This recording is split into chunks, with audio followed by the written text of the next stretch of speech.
daqui a pouco já tem o cargo de semideus, e daí por diante. Apóstolo já não tem muita atratividade, não.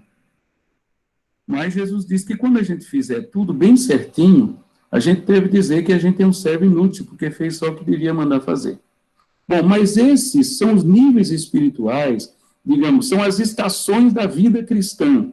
Todos nós um dia éramos criaturas, mas alguém usado por Deus nos pregou o evangelho, como diz Marcos 16,15, ir e pregar o evangelho a toda criatura, e nós recebemos o evangelho e fomos transformados de incrédulo, de criatura. Nós somos feitos crentes, filhos de Deus, tá? Ali onde tem crente, você pode colocar entre parênteses, você pode colocar filhos. Nós agora não somos apenas criaturas, somos filhos de Deus. Amém, queridos?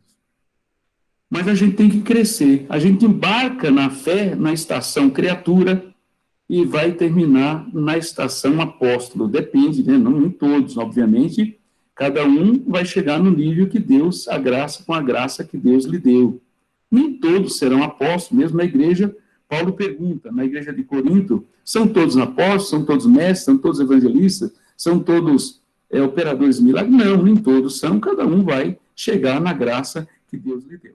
O importante, queridos, é que você não desperdice a graça que Deus lhe deu, tá certo? Você precisa chegar até o nível que Deus lhe deu de graça, tá certo? Não pode, como eu falei na quarta-feira, você não pode estacionar, pegar um talento e esconder. Você precisa usar. E conforme você vai usando, Deus vai te multiplicando, tá certo? O Jamê diz assim, porque a proporção da graça de Deus, você lembra na parábola do semeador? Ó, os terrenos são 4. É só um que é um terreno ruim. Um terreno, perdão, todos os terrenos são bons, né? Desculpa, Marcos. Os 3 terrenos são ruins, mas um terreno é bom, né? Teve um terreno bom, e foi aquele que caiu na boa terra, e a semente cresceu. Aí diz que, você lembra que tem 3 proporções lá de produção de fruto? Um produziu 30, o outro 60, e o outro 100 por 1. O Jamê, que é o nosso pastor, diz assim, se você tiver graça para produzir 30 e você produzir 29, é preguiça. E se Deus te deu graça para produzir 100, e você produziu, e você quer produzir 101, é arrogância e orgulho. Você tem que produzir na proporção da graça de Deus na sua vida. Todos estão entendendo? Levanta a mãozinha assim, vida. Estou entendendo. Todo mundo entendeu? Amém. Então você tem que produzir na graça que Deus te deu. A vida cristã é cheia. A vida cristã é a coisa mais fascinante. Seguir Jesus é o mais fascinante projeto de vida. Não é uma vida monótona. Eu acho que quando você cai numa denominação religiosa, né, é uma coisa. Você está numa religião é uma coisa. Você está numa igreja, você está no reino, é outra coisa. Nós somos chamados a viver o reino, a estar na igreja de Jesus, né? Então, quando você está no reino, o reino é cheio, o reino é macro, é mega. O reino é algo muito grande, algo tremendo e glorioso. Quando você está numa religião, aí é uma coisa, né, muito limitada. Mas quando você está no reino, queridos, você embarca na estação, na primeira estação, porque todos nós um dia fomos criaturas, mas nós vamos crescendo em graça. Aí eu coloquei pelo menos 11 estações, né? 11 estações, porque começa do 0. Então, nem todos vão chegar a ser apóstolo, obviamente, tá certo? Mas você precisa crescer na graça, e de acordo com o tempo, Paulo diz que nós devemos, o escritor de Hebreus diz, que possivelmente para mim foi Paulo, diz, pelo tempo deveis ser mestres. Amém, amados? Então, o que eu quero, o que eu preciso de vocês? Que você me diga onde é que você está. Você vai mandar no PV depois ela vai mandar para você vai mandar para a Thaís, tá? Thaís, depois você divulga o seu prefixo, você manda para eles o seu particular, tá bom? Para eles mandarem para você a avaliação de cada um, tá bom? Cada um vai fazer sua autoavaliação, tá bom? E vai mandar para ela. Tá bom, pastor, eu vou mandar lá no grupo o meu número, tá? Isso, ótimo. Aí vocês vão mandar para ela, tá bom? Eu acho que eu estou no nível 5, eu acho que eu estou no nível 6, tá? E vocês vão, então, se manifestar no grupo, tá bom? Vão manifestar, então, para a Thaís, não precisa mandar no grupo, não. Você manda em particular, tá bom? É isso aí. Bom, para ajudar vocês viram que hoje eu mandei para vocês, fiquem atentos aos materiais e às perguntas que eu estou fazendo. Eu quero interagir com vocês, eu quero que vocês respondam o que nós estamos mandando para vocês, tá bom, queridos? Esse grupo é um grupo de integração, porque nós queremos que você entenda a visão da igreja, que você entenda o que é essa igreja, e que você compreenda de maneira muito clara. Eu quero pedir perdão a alguns de vocês que não participaram desse grupo de integração. Nós temos 3 grupos de preparação de irmãos, tá? O primeiro grupo é esse grupo que vocês estão, é o GIM, que é o Grupo de Integração de Membros e também ministerial, pode ter 2 M, né? M/M, tá? Depois nós temos outro grupo, que é o GTO, que é Grupo de Treinamento de Obreiros, e o GTP, que é o Grupo de Preparação de Treinamento de Pastores, tá? Nós temos pelo menos 3 grupos, esse é o primeiro, porque, primeiramente, vocês precisam compreender de uma maneira muito clara o que nós estamos apresentando em termos de visão para vocês, tá certo? E nós mostramos para vocês, que nós somos herdeiros de dois processos de restauração da igreja. E foi a primeira reforma protestante, né, 1517, e a reforma também na Argentina, que foi o processo de restauração da igreja. E eu mandei para vocês no grupo, aliás, a Teca está por aí? A Teca está aí hoje, não? A Teca achou esse material, a Teca é boa caçadora, viu? Ela saiu lá procurando, e ela conseguiu e compartilhou conosco o link, né? Eu entrei lá e vi que realmente, precisamente, que coisa bênção, que coisa boa.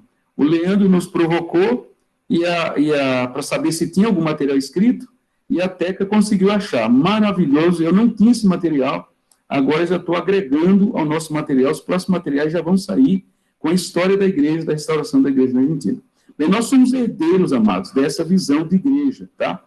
E assim, graças a Deus, o Ronaldo fez um comentário hoje sobre os movimentos que passaram pela igreja, e esse foi um movimento tremendo, amados. Como, por exemplo, o movimento pentecostal. Foi um movimento que chegou no Brasil no início do século XX, né? E sacudiu a igreja. E foi algo assim glorioso, né? Mas você vê que algumas igrejas até hoje não aceitam o movimento de restauração da igreja. Desculpa, o movimento de renovação carismática, que foi o movimento pentecostal, né? Mas, assim, Deus está movendo, Deus está trabalhando porque Ele quer restaurar a sua igreja, né? Para que ela volte a ser o que ela era no princípio, ali em Atos, se bem que a igreja de Atos é uma igreja ainda adolescente, ela está amadurecendo ainda. A igreja plenamente madura é a igreja que está descrita por Paulo em Efésios, no capítulo 4, certo? Amém, queridos? Tudo bem? Vocês vão colocando no chat lá, vão escrevendo alguma dúvida, alguma pergunta, que depois no final eu respondo, tá? A gente vai parar às 9 horas, 9 e pouco, para a gente responder todas as perguntas que vocês colocarem e também comentar e também ressaltar os comentários que vocês estão fazendo, tá bem? Então, nós somos herdeiros, como nós vimos a semana passada, de 2 movimentos. O movimento da Reforma Protestante, de Lutero, e o movimento de restauração da igreja na Argentina. Nós abraçamos o movimento de restauração da igreja na Argentina, tá certo? A proposta de Lutero foi 95 teses, 95 pontos em que a igreja católica precisava ser reformada. Graças a Deus, nós somos herdeiros da reforma. Mas nós somos herdeiros também da reforma na Argentina, que foi a reforma da reforma, tá certo? E nós estamos sempre abertos para aquilo que Deus vai fazer. Mas, desculpa, antes de eu enveredar por esse caminho, desculpa, vocês devem ver lá que eu mandei 2 coisas para ajudar com esse quadro aí. Dá para você colocar também para mim, o primeiro aí, não sei se você tem aí, Anderson, estudo bíblico para cada nível espiritual. Coloca para mim, vou explicar o material para vocês, tá? Vocês vão dar uma olhada nesse material, qualquer dúvida, semana que vem a gente esclarece. Vamos lá, então. Eu vou tentar colocar ele aqui, pastor, só um minuto. Tá bom, querido. Eu vou explicando, então. Esse outro material que ele vai colocar aí na tela são níveis espirituais, são estudos para cada nível espiritual, tá certo? Numa escola, não há matérias para quem estuda no primeiro ano. Agora mudou tudo, né? No meu tempo era o primeiro, a gente tinha do primeiro até a quinta série. Aí depois vinha o ginásio, era o primário. Depois vinha o ginásio, depois vinha o colégio, depois você ia, prestava vestibular e entrava na faculdade. Pois bem, para cada ano tem matérias específicas, tem um currículo de matérias que você vai estudar naquele ano ali. Então, cada uma dessas fases aí, desde criatura até o nível apostólico, nós temos a sugestão de estudos específicos, tá bom? Para cada nível. Os discipuladores precisam ministrar de acordo com esse material aí, tá bom? Eu preparei esse material para você não ficar perdido, porque você tem um discípulo lá. Você, meu Deus, o que eu vou passar para esse discípulo? Agora é mais fácil, você classifica em que nível ele está, bate um papo com ele, conversa com ele, tal, você vai percebendo que nível ele está. Aí você diz, bem, então eu vou começar, é que nem um aluno, por exemplo, quando eu vim do Nordeste, um dia fizeram uma avaliação comigo lá, eu estudei mais ou menos uns 10 lugares, porque meu pai era andarilho, parecia cigano, cada hora eu estava num lugar, né? Olha esse estudo aí, ó, tá vendo? Olha aí. Relação de estudo bíblico para cada nível espiritual dos discípulos, tá vendo? Olha lá, aí nós temos nível 1, criatura, evangelismo. O que você deve ministrar em termos de evangelismo é uma sugestão, vocês têm palavras melhores, mas aí nós estamos dando algumas dicas de alguns assuntos que você pode abordar no evangelismo, tá? Como depois, aí vai lá, ó, olha lá, tá vendo? O nível 1 é só evangelismo, não é estudo bíblico. Aí, quando a pessoa se torna crente e ele é batizado, isso, ó, nível 1, você está vendo ali? Ó, tem algumas abreviaturas ali, ó, PE, são pregações evangelísticas, tá? Lá embaixo tem a nomenclatura, tá bom? O que é PE? Lá embaixo você vai ver, significa pregações evangelísticas, é tudo PE, tá? Agora vamos para o nível 2, nível 1, perdão, aí já começa a ter, ó, CVD. CVD é conhecendo a vontade de Deus, tá certo? Tudo CVD aí. Depois vamos para o nível 3, nível 2. Ó, nível 2 é tudo, ó, lá aí tem A. Ali quer dizer apostila, deixa eu ver, deixa eu ver, são apostilas,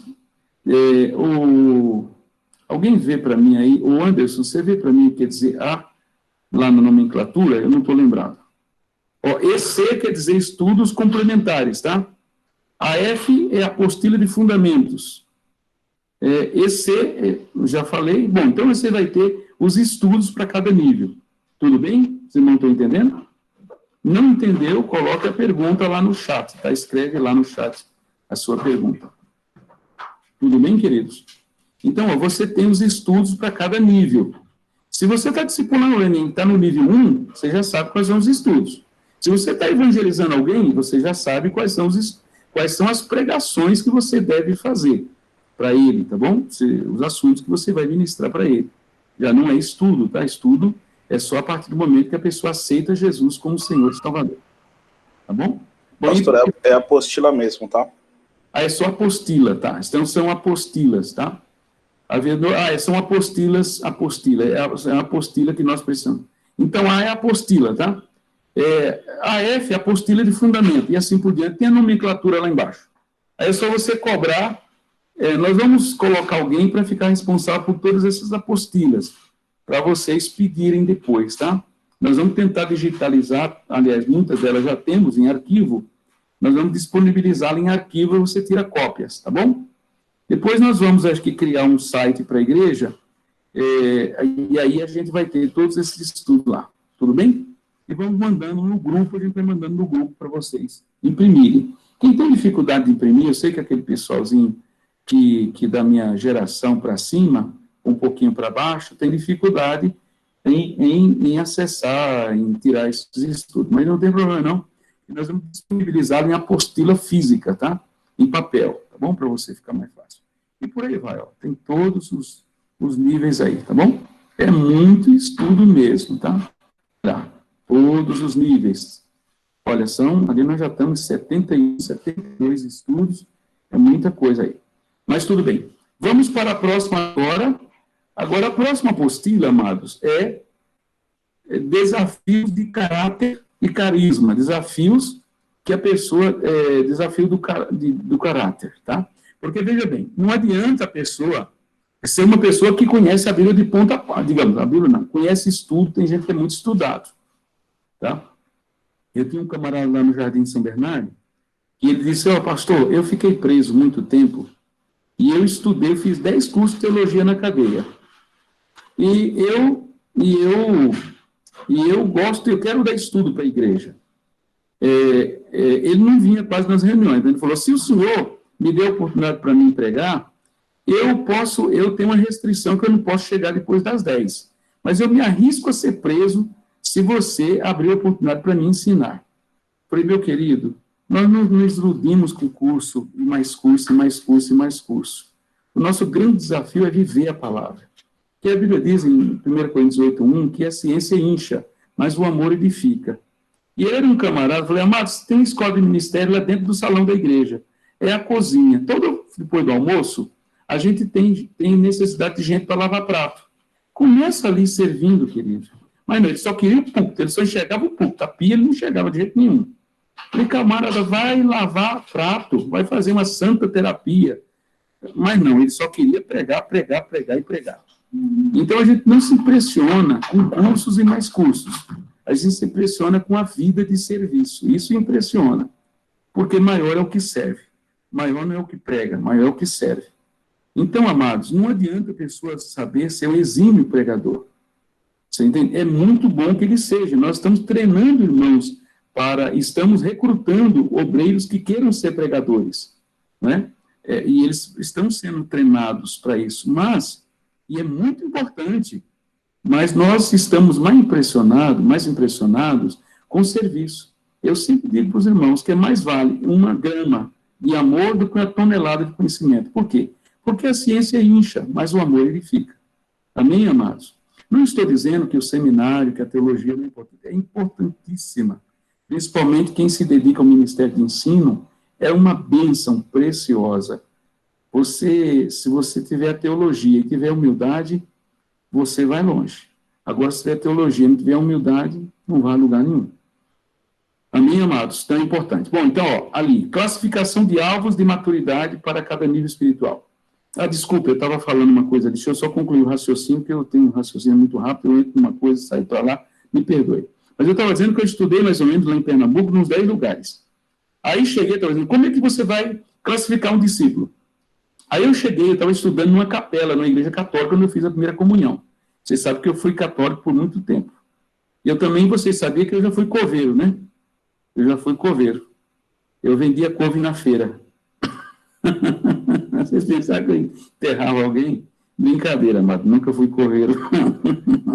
Todo mundo fica com medo. Deus me livre, esse camarada aí resolve me enterrar. Não. Coveiro é quem vende couve na feira. Não, amados. Mas eu fui católico por muitos anos, viu? Eu fui liberto lendo a Bíblia. Eu saí da igreja católica, eu estava estudando para dar curso de primeira comunhão, crisma, tudo. Aí foi quando eu comecei a ler a Bíblia e eu descobri a verdade, ou a verdade me alcançou, e eu saí da igreja católica e fui para a igreja batista, graças a Deus. Mas, assim, eu fui, aí eu estudando nessa escola, que era uma escola, uma capela católica, lá, as capelas católicas faziam um serviço social muito bom. Eles ensinavam as crianças. Aí a professora me viu assim e falou, não sei por que foi que ela achou em mim, ela disse, você pode ir para a 4ª série. Eu falei, já pulei 2 anos, que eu estava na 2ª, aí vim embora para São Paulo. Quando chegou aqui, falou, você pode voltar para a 2ª série. Aí voltei para a 2ª série de novo. Cheguei com 12 anos, voltei para a 2ª série de novo. Aí fui. Mas então, assim, a avaliação era mais ou menos assim, eles davam uma provinha, dizem, você não sabe de nada, não volta para a 2ª série. Então, assim, você consegue avaliar o discípulo e ver onde é que ele está, né? E aí você classifica, e aí você começa a estudar a partir dali. Tudo bem? Vocês estão entendendo? Quem não entendeu, Então, amém. Quem não entendeu, só é colocar depois lá no chat que eu respondo depois as perguntas, tá bom, amado? Vai escrevendo para você não esquecer, tá bom? Lá no chat. Bom, então, como eu disse, aqui tem classificação de alvos de maturidade para cada nível espiritual, tá? Alvos de maturidade. Porque a gente quer que a pessoa cresça. Não adianta ela só encher a cabeça de estudo bíblico. É bom, mas é preciso que isso seja, que haja uma transformação na vida da pessoa, entendeu? Que ela amadureça em Deus. E tem gente, amados, que tem poucos anos, tem poucos meses, às vezes, de convertido. Você sabe que o Emitiano estava falando de um irmão, lá na Argentina, que perguntaram para ele assim, querido, você é novo na fé? Ele disse, não, eu já sou velho na fé. Mas quantos anos você tem? Eu tenho 6 meses. Aí ele perguntou assim, e aí ele viu que eu não conhecia a Bíblia, uma coisa linda. Aí foi saber, ele era um analfabeto. Ele disse, como é que você conhece tanta Bíblia? Ele disse, que eu tenho 10 filhos. É um homem trabalhador, né? É que eu tenho 10 filhos, tá vendo, o Júnior, seus meninos aí que tem medo de encher a casa, de crescer e multiplicar, encher a terra, e vocês aí que estão casando, o Anderson, você também não ri, não, você também está começando na jornada aí. Ele disse assim, ele falou, é que eu tenho 10 filhos, e cada dia escala um para ler a Bíblia para mim. Aí, com isso, eu aprendo a Bíblia e meus filhos também se convertem. Então, veja que bênção. E, às vezes, você pega um crente e fala assim, irmão, você já tem muito. Não, pastor, eu sou novinho na fé. Quantos anos você tem? 5 anos.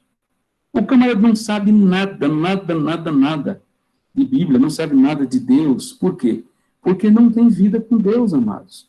Então, maturidade, intimidade com Deus não é questão de tempo. Lógico, o tempo deveria ser um fator importante, mas é questão de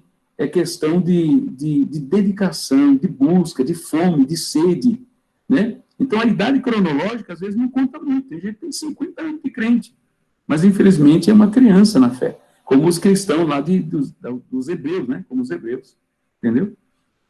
Muito bem. Então, aí, você tem algumas coisas, alguns parâmetros, né, alguns requisitos para a pessoa mudar para a próxima fase. Por exemplo, para a pessoa sair do nível 0 e passar para o nível 1, ele precisa estar pronto. Tem gente que dizer, pastor, você não batiza a pessoa fumando? Eu falei, não, que vai apagar o cigarro dele, não pode batizar a pessoa fumando. É lógico que uma pessoa fumando, você não pode batizar uma pessoa que não se libertou do vício. Por quê? Se ele tem fé para ser batizado, ele tem que ter fé para vencer o diabo do cigarro, né, para vencer a chupeta do diabo. Se ele não venceu a chupeta do diabo ainda, como que ele vai batizar um camarada desse? Não pode batizar ele que vai apagar o cigarro, né, dele. Não é que ele vai mergulhar dentro da água fumando. Não tem como. Então, a gente não batiza pessoas que não estão preparadas. Então, você depois vai dar uma lidinha, tá bom? Então, mas assim, ó, vocês vão estudar esse material durante a semana, tá bom? E a semana que vem, se tiver alguma dúvida, vocês me perguntam. Tudo bem, amados? Estudem os 2 materiais, tá bom? É isso aí. Bom, vamos então agora vamos voltar agora à restauração da igreja, tá bom? Vamos falar um pouco sobre a restauração da igreja. Porque, meus amados, o que nós estamos buscando é que a igreja seja restaurada. Jesus diz assim, eu edificarei a minha igreja. Mas, amados, essa igreja que aí está, a igreja evangélica de nossos dias, nós não podemos nos contentar com essa igreja. Nós vamos chorar pela igreja de Jesus. Chorar para que ela seja restaurada. Não sei se vocês já ouviram uma música, Não Chore por Mim, Argentina. Já ouviu falar? Uma música, acho que ela já viu, né, Leandro? Não chorem por mim, Argentina. Pois bem, você sabe que a Argentina chegou onde chegou a restauração se deu lá por causa de choro, de muita lágrima, de muita oração. Vocês se lembram o que fez Neemias quando ele teve notícia de como estava Jerusalém? Ele assentou e chorou, chorou, chorou e chorou. Nós precisamos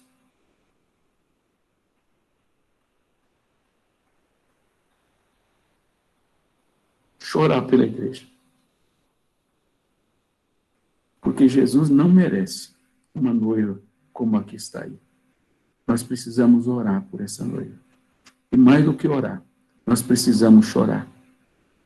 Mas não podemos esquecer que a igreja começa dentro de nossas casas. Começa comigo, começa contigo, começa com minha esposa, começa com nossos filhos. Amém, amados? O homem não é mais convertido na igreja do que ele é dentro de casa. Tudo começa dentro de nossas casas. Amém? Então, nós precisamos clamar por essa igreja. Porque Jesus vem buscar uma noiva gloriosa, sem mancha, sem mácula, sem ruga ou coisa semelhante. O que encantou a rainha de Sabá foi ver um povo diferente de todos os povos da terra. Pois bem, nós temos essa vocação. Em cada cidade, em cada bairro, em cada lugar que nós estivermos, nós precisamos ser sal e luz, amados. Nós não podemos ser igual ao mundo. A igreja, infelizmente, tem envergonhado o nome de Jesus. Tem emporcalhado o nome de Jesus. E nós precisamos chorar por essa igreja. E precisamos buscar a restauração dessa igreja. Amém? Mas deixe-me falar, então, 3 coisas importantes nesse processo de restauração. Vocês que estão anotando, por favor, anote isso. E, por favor, não venha para esse tempo sem lápis e sem caneta e papel, tá bom? Porque como é que um discípulo aprende? Vendo, ouvindo, perguntando e anotando. Tá bom? Então, se você não quer fazer essas 4 coisas, por favor, ao próximo tempo que nós tivermos, você não precisa vir. Tá bom? Já vim mais desse grupo. Por quê? Vocês todos são muito bem-vindos. E como eu me alegro de ver o rostinho de cada um de vocês aqui, amados, me ouvindo. Mas, assim, eu faço isso, esse é o meu último ano em São Paulo. Espero que seja o meu último ano para que vocês não tenham que me engolir. Mas, por isso, eu mais do que ninguém tenho pressa para compartilhar com vocês alguma coisa. Se bem que eu posso fazer isso lá de Canalbeira da Penha. Mas, queridos, eu não quero investir minha vida e saliva em gente que não quer levar Deus a sério. De gente que está contente com a sua vida. Se você está contente, sabe? Então, se você está contente, você não vai andar comigo, não. Porque eu sou um eterno insatisfeito. Comigo mesmo. Não é com você, é comigo mesmo. Eu preciso buscar mais a Deus. Eu preciso ter mais fome, mais sede de Deus a cada dia. Então, queridos, esse grupo é para pessoas que querem realmente, que têm sede de Deus. Eu coloquei lá as condições. Você precisa dar uma olhada naquele grupo. E assim, você vai ser amado tanto quanto qualquer um outro. Não é porque você está nesse grupo que você vai ser mais amado do que os outros irmãos. Talvez você ainda não esteja pronto para fazer parte. E tomara que esteja, mas eu digo, se você não tem desejo de caminhar conosco, né, nesse grupo e buscar Deus, você pode deixar mais para frente para fazer esse curso, tá bom, de integração. Esse curso dura aí em torno de 2 meses e depois ele volta de novo, tá bom? Agora, quem vai liderar esse curso futuramente, não sei se você eu, talvez seja o Jadir, o Marquinhos, outro obreiro, o Jefferson, não eu, tá? Mas você vai ter ido no São Bernardo, o Jadir, no Guarapiranga, no Guarapiranga, o Jefferson, possivelmente, e no Senador Firmino, o Antônio, tá bom? Mas, assim, eu coloquei as condições lá para você participar desse grupo, tá bom? Você precisa ter sede de Deus. Porque todos os homens os homens que Deus usou para trazer o evangelho até nós, e é bom você conhecer a história da igreja, os precursores da reforma, esses homens pagaram o preço para chegar o evangelho até nós com sangue.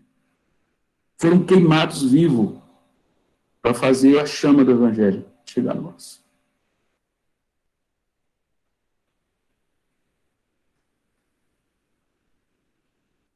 Então, em respeito a esses irmãos,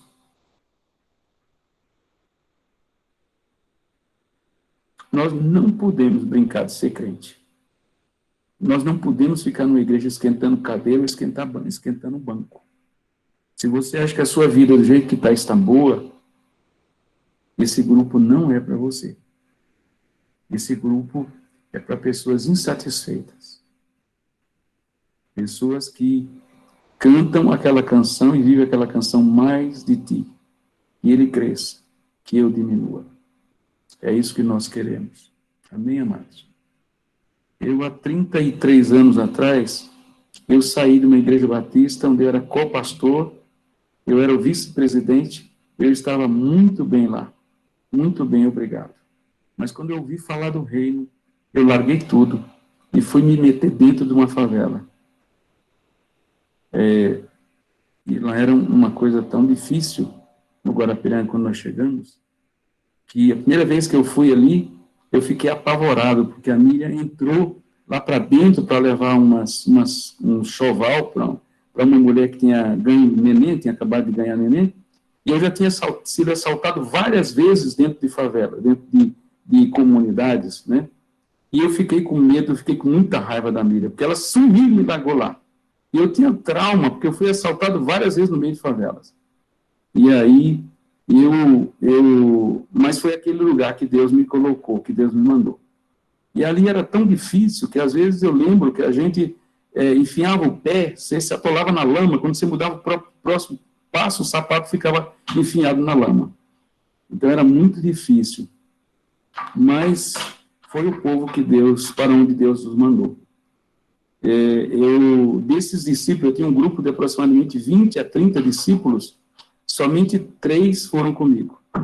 E foram os discípulos talvez mais simples e incapazes que foram conosco para o Guarapiranga.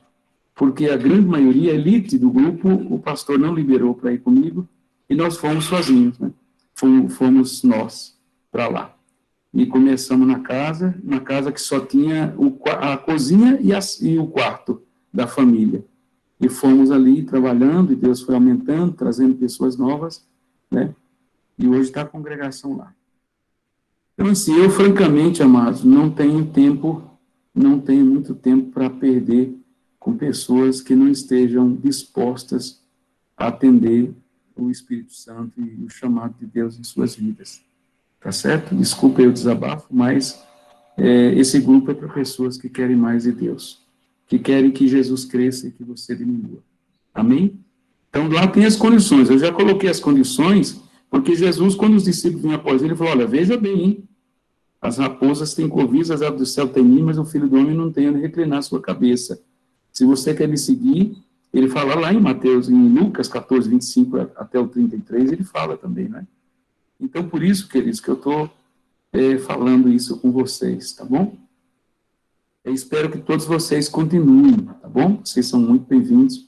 Eu amo todos vocês, e vocês são muito bem-vindos. Me alegro muito com cada um de vocês. Mas eu estou contando só um pouquinho da nossa história, tá? Agora, com 61 anos, vou topar um novo desafio na minha vida, começar tudo de novo numa cidade nova, começar tudo de novo. Mas eu me sinto mais ou menos como Caleb, né? Me sinto como... Lógico que não tenho mais a força que tinha quando fui para o Guarapiranga, por volta de... com 32 anos, precisamente. Me converti com 20, fiquei 12 anos no Parque América, na Igreja Batista. Fui com 32, junto com a Miriam, para o Guarapiranga, né? Depois viemos para o São Bernardo, e aí estamos. Mas é isso. E assim, me sinto muito devedor. Me sinto...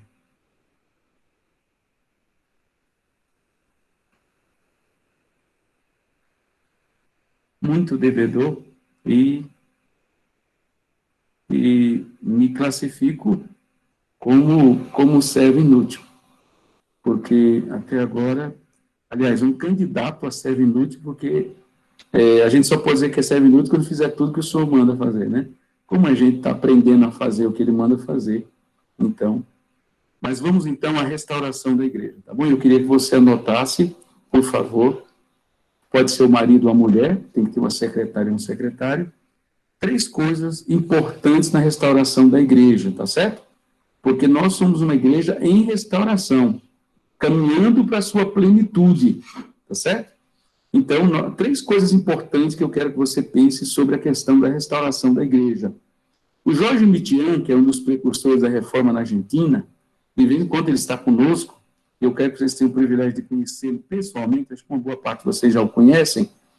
Ele diz assim, que na reforma, na restauração da igreja, existem 3 verdades importantíssimas, tá? A primeira verdade são verdades fundamentais, tá? Verdades fundamentais. O que são verdades fundamentais?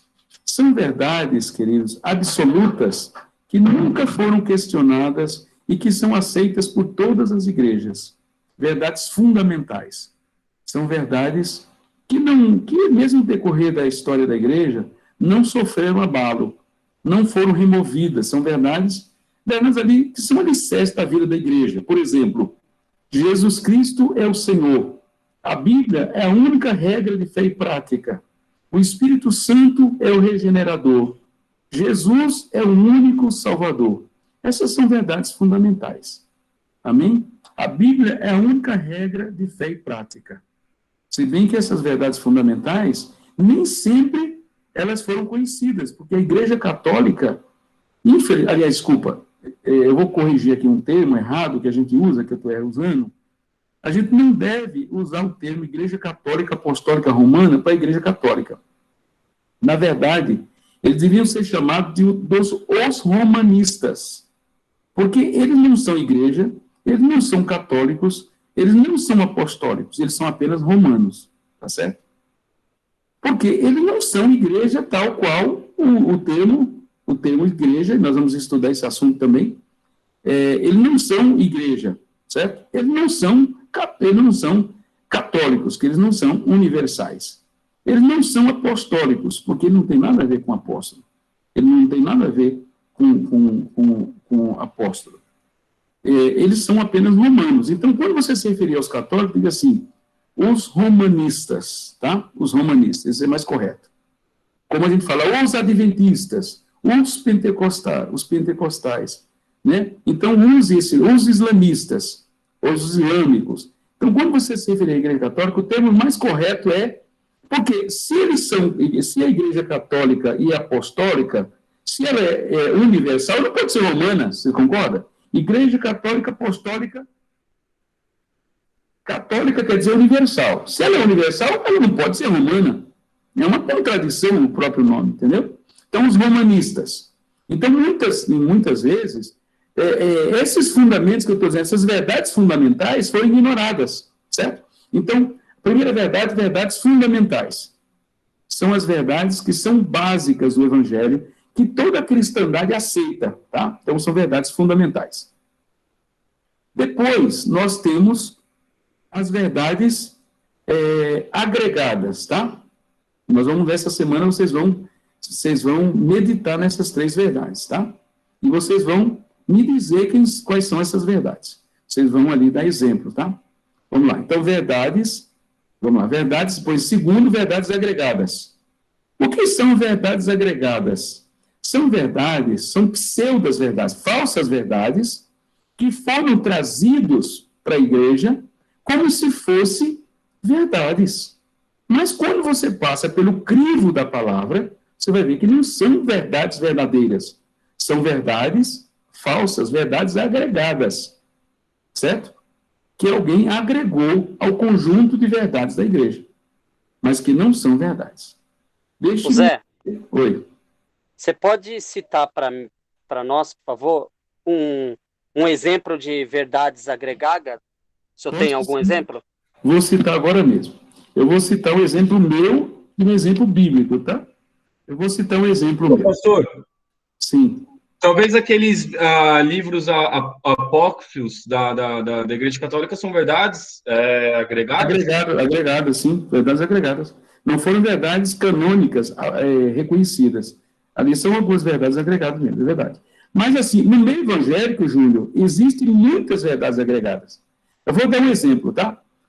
Você quer anotar aí a luz na Bíblia? Você pode pegar, por exemplo, Marcos capítulo 7. Lembra, Jesus assim, vocês invalidam a palavra de Deus pelas vossas tradições, ensinando mandamentos de homens. Por exemplo, então, olha lá. O capítulo 7, eu vou achar aqui o versículo, tá? Mas eu vou dar um exemplo meu, tá? Como a gente se pega, às vezes, com essas bobagens. Olha aqui. Deixa eu dizer aqui, ó. Eu vou falar para vocês aqui. Então, pode colocar, por exemplo, Marcos capítulo 7, verso 7. Verso 7 até o 9.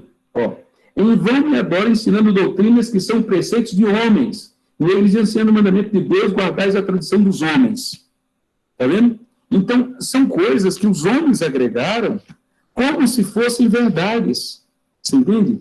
Os homens, a Igreja Católica colocou as tradições católicas em pé de igualdade com a Bíblia. E não pode jamais, Jesus está aqui dizendo, né? Mateus também 15, Mateus 15, 8, ele diz assim, vocês, esse povo honra-me com os lábios, mas o coração está longe de mim.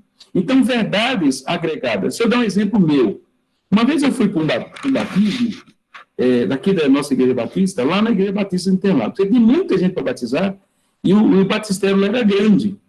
Aí fizemos os batismos, né? Fizemos batismo, tal. E sempre quando tem uma festa, um mover de Deus, uma coisa, no outro dia a gente comenta, o povo comenta, olha como é que foi, que bênção, que coisa maravilhosa, né? Quando você tem um culto abençoado, a gente sai com gosto de quero mais e com gosto na boca, no outro dia ainda está com aquele gosto. Quando você come uma comida muito boa, você se lembra, alguns dias você ainda se lembra dela, né? Aí, no outro dia, eu conversando com meu irmão perguntou assim, aí o que acontece? Tinha algumas túnicas para os irmãos, e daqui a pouco acabou as túnicas, e tinha mais gente para ser batizado, e não tinha túnica branca. E a gente costuma batizar com túnica branca, é bonito, tal. Aí meu irmão conversando comigo, esse meu irmão que é missionário lá no Paraguai, só que a igreja dele é verdadeira, viu? Por favor, você não vai pensar que é falsa, não. Quando eu falei do Paraguai, tudo é falso, tudo é copiado, né? Mas não, lá é uma igreja, ele é um pastor verdadeiro, de uma igreja verdadeira. Ele plantou 6 igrejas no Paraguai. Hoje ele dirige 6 igrejas no Paraguai. Já está com quase 35 anos que ele está lá. O Antônio, ele está para vir no Brasil, quando ele vier, se tiver reuniões, eu vou convidar ele para ir no Guarapiranga para você conhecer. Aí, nos conversando lá no outro dia, aí ele estava falando, ele estava para mim, e aí, o que você achou? Eu falei, rapaz, eu achei tudo muito bonito, tudo muito bom. Mas eu não aceito esse negócio. Como é que vai batizar as pessoas sem túnica? Aí meu irmão falou assim, ô Zé, você se lembra do batismo do eunuco que Filipe batizou? Será que ele tinha uma túnica para pôr para ser batizado? Eu falei, mas eu sou besta, eu sou uma égua mesmo. Como é que eu fico pensando uma besteira dessa? É verdade. Imagine, ele perguntou o que é necessário. Se fosse dizer, é necessário que tu tenha uma túnica. Tu tem uma túnica? Mas que diabo de túnica? Você tem que batizar um camarada, como ele aceitou Jesus, tem que batizar. Se tem túnica ou não tem túnica, glória a Deus. Né? Não tem problema. Se não tem nenhum calção para vestir, vai de cueca mesmo, portanto, tu se batiza. Não tem mulher perto para ver nada. Batiza, o sujeito assim mesmo. Que diabo tem que arrumar túnica? Tem que arrumar um monte de coisa. Né? E a gente fica retardando a obra de Deus porque falta alguma coisa. Né, amados? Então, o que é? Uma verdade agregada. A minha verdade agregada era que tinha que se batizar a pessoa de túnica. Não podia batizar sem túnica. Você percebe quando a gente vai colocando algumas verdades, agregando umas coisas que não tem nada a ver com a Bíblia? Aonde é que está na Bíblia que você tem que batizar com túnica? Você tem que batizar uma pessoa que crê. Se crê e foi batizado, tem que ser batizado. Opa, deixa eu fazer só um comentário, o senhor me lembrou. Até falei com a Deizinha aqui. Também tinha um ensino lá no Rio de Janeiro que tinha que ser água corrente. Não podia ser água parada, não, porque a água corrente, ela levava os pecados embora. Pois é. Esse negócio de coisa corrente, o Leandro, tem uma história muito interessante. Tinha um pastor que ele tinha essa teologia, essa fé que tinha que batizar água corrente para levar os pecados embora. Porque senão o outro vinha mergulhava no pecado do outro. Olha isso que besteira. Aí foram batizar numa cachoeira, e a água é muito forte, choveu muito. E aí a primeira que veio uma velhinha, coitada, para ser batizada. E aí o obreiro foi batizado, não segurou a velhinha, a água carregou e levou embora a cachoeira. Levou a velhinha embora. Aí o obreiro disse assim, irmão, vem o próximo, porque essa o senhor já recolheu, pode vir o próximo. Quem disse? A fila parou, ninguém mais se batizou. Irmão, essa partir para o senhor, pode vir outro. Meu Deus do céu, santa ignorância, né? Não precisa, mano. Nós temos um lago lá, ó, De qualquer forma, nós temos um lago muito grande lá no Bugaçu, que tem 4 minas, e a água é corrente, viu? Sai tudo pelo ladrão, aquela água vai embora. Semana que vem já batido, já tem água nova. Se alguém se preocupar e for adepto de teologia, não tem problema. A gente está batizando agora lá, viu, amados? Quem tem para batizar, a gente batiza lá. Não batiza mais nos batistérios das congregações, não. Bom, mas então, amados, verdades agregadas. Vocês entenderam aí, né? O desafio vai ser você fazer um levantamento no meio evangélico de verdades agregadas, tá? Quais são as verdades agregadas? São falsas verdades que, quando a gente se confronta com as Escrituras, quando a gente as confronta com as Escrituras, não tem base. E, por último, verdades ignoradas. Você pode colocar aí Jeremias 33:3. Clama a mim e responder-te-ei e anunciar-te-ei coisas grandes e firmes que não sabes. Você vê aí? O que são as verdades ignoradas? São verdades que estão na palavra, mas nós desconhecemos. A gente desconhece, a gente não conhece. Jesus diz: conhecereis a verdade, e a verdade vos libertará. Nós precisamos, amados. Deus está restaurando, a cada dia, a cada ano, Deus está restaurando. Por isso nós temos que estar abertos, conectados com a igreja do Senhor em toda a terra, porque Deus está restaurando coisas tremendas. Eu, assim, tenho um carinho muito grande pelo Jamê, porque o Jamê é um homem antenado com o mundo inteiro. Ele está ligado com o pessoal da África do Sul, e na África do Sul, ele conheceu uma igreja na África do Sul, rapaz, uns irmãos assim, tremendo, opera na área de dons espirituais, algo tremendo mesmo. Esses irmãos estiveram no Brasil, ministrando nosso encontro, inclusive. Quer dizer, é uma pessoa aberta, conectada com a igreja de Jesus. Amados, vocês precisam orar para Deus derrubar os muros das denominações, porque as denominações, infelizmente, ela separa o povo de Deus, né? Infelizmente. Você sabe que existe a grande diferença entre os apóstolos e as denominações é que os dois trabalham em sentido contrário. Porque apóstolo verdadeiro constrói pontes e denominações constroem muro para separar o povo de Deus. Não, você é batista, você não pode falar com pentecostal. Já teve caso lá em Recife, o irmão estava falando, eu tenho vontade de bater nele. Falei: rapaz, você fazia parte dessa comissão do inferno? Eles excluíram o irmão, não sei se excluíram ou disciplinaram, porque o irmão da Igreja Batista, num dia, não tinha culto na igreja, ele foi na Assembleia de Deus. Foi ver um irmão que foi resgatado pelo mesmo sangue, convencido pelo mesmo Espírito Santo. Ele foi disciplinado. Eu perguntei para o Wilker, seu caba sem vergonha, você fez parte dessa comissão para excluir o irmão, você precisa apanhar na orelha, você precisa tomar uns tapas na tua orelha. Como é que você faz uma desgraça dessa, rapaz? Você separar irmãos, né? A Bíblia diz que Deus odeia quem se vê discórdia entre os irmãos. Diz lá, Provérbios 6:19. Entende, amados? A gente não pode separar irmãos. Irmãos têm que estar juntos, em comunhão. Ó, quão bom e quão suave é que os irmãos vivem em comunhão. Como é que nós vamos separar? Mas as denominações separam os irmãos. Então o texto é Jeremias 33:3. Clama a mim. Nós temos que continuar clamando a Deus, amados. A cada dia que você prega a Bíblia, você deve clamar ao Senhor: Senhor, revela-me. Senhor, revela aos apóstolos e profetas, evangelistas, pastores e mestres. Revela as verdades que nós não conhecemos ainda. Porque, amados, nós não conhecemos tudo. Nós ainda temos muito que aprender. Nós temos que clamar para que Deus nos revele. Amém? Então, essas 3 verdades são muito importantes. Bom, o que fazer com essas 3 verdades, tá? Vamos lá. O que fazer? Então, existem 3 verdades, já expliquei o que é, tá? Agora vamos dizer só o que fazer com cada uma delas. Verdades fundamentais, coloque aí. Conservar. Conservar. Nós não podemos negociar as verdades fundamentais. Amém, queridos? Paulo diz: se alguém, coloque aí, Gálatas 1:8, se alguém vir pregar outro evangelho para vocês, além do que nós temos anunciado, seja maldito.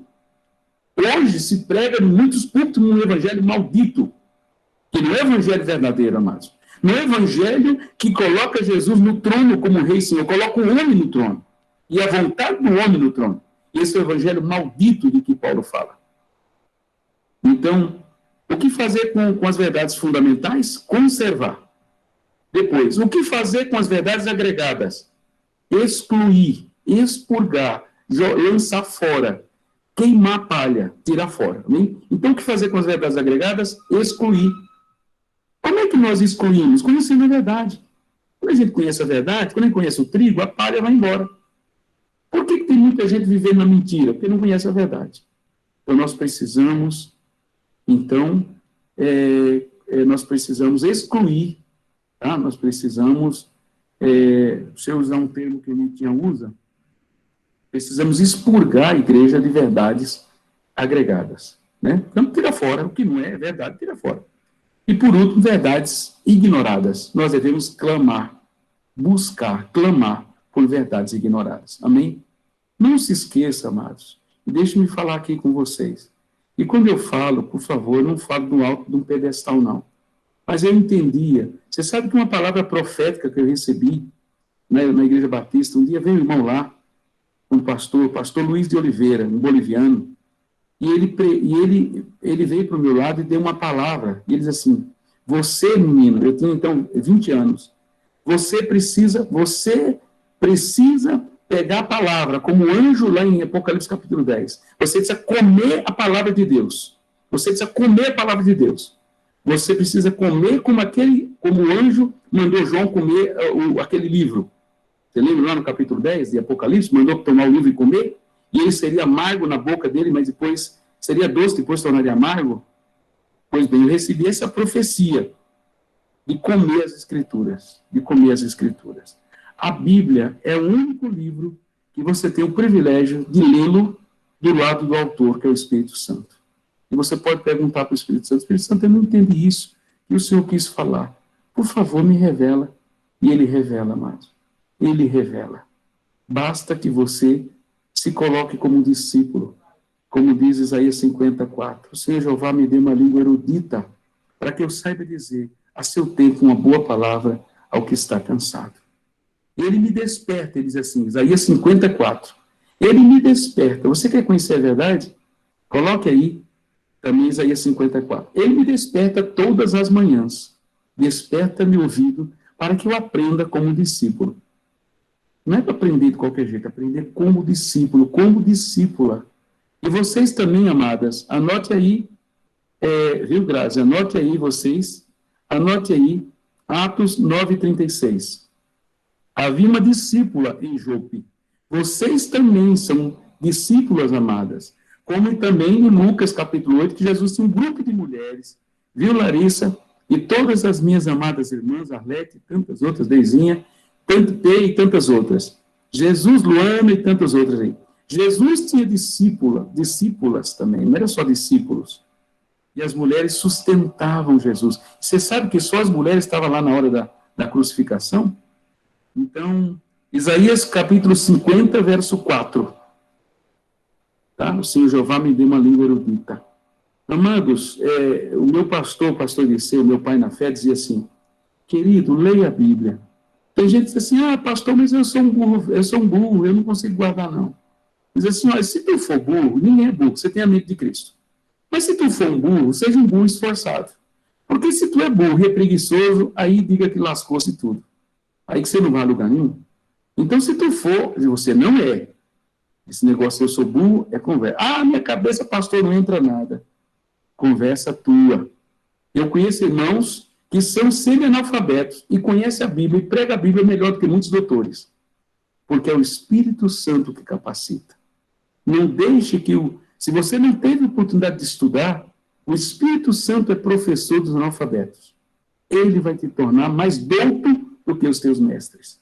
Se você pode estudar, estude, faça uma faculdade. Se você não pode mais, como eu, que nasci num lugar lá no sertão do Nordeste, que eu tinha que caminhar não sei quantos quilômetros montado no lombo do jumento, e ainda era o irmão mais novo, tinha que ir na garupa do jumento, a bexiga do jumento, tortando, me lascava todinho, chegava todo quebrado, todo assado em casa, no lombo do jumento para estudar, né?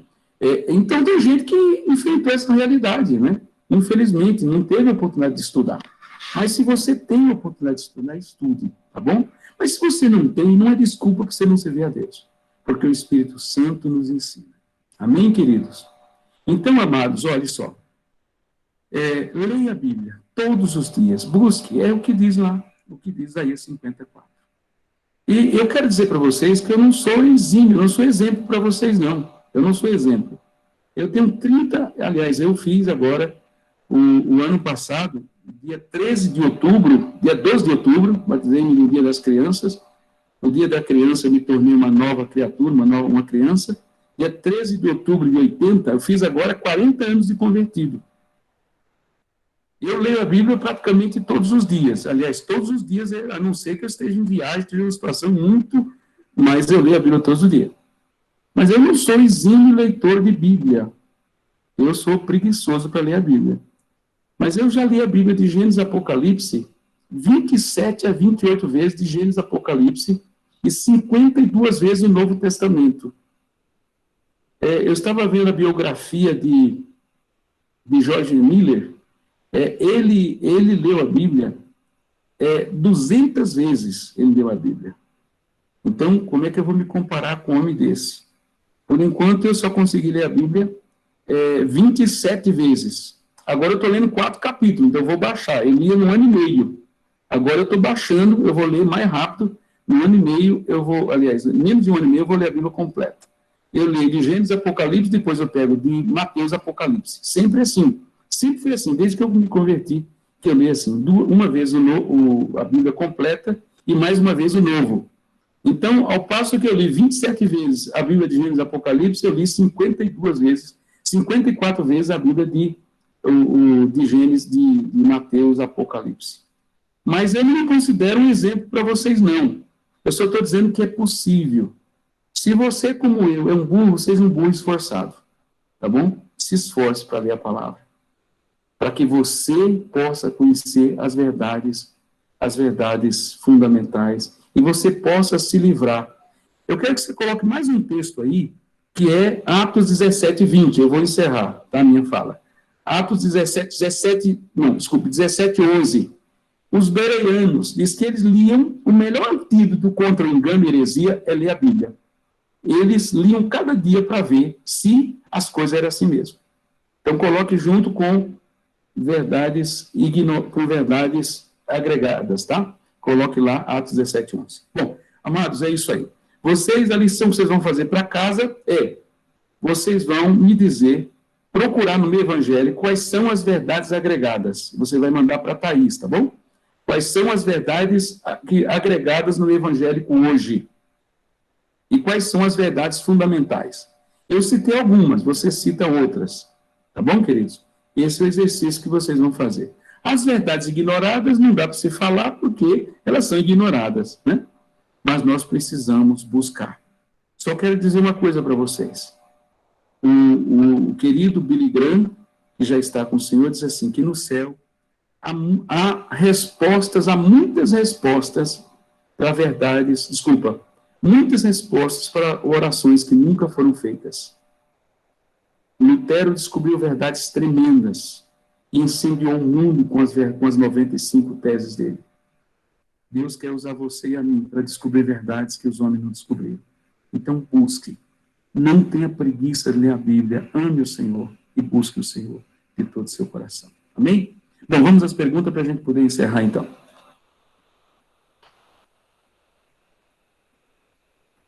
Vamos lá?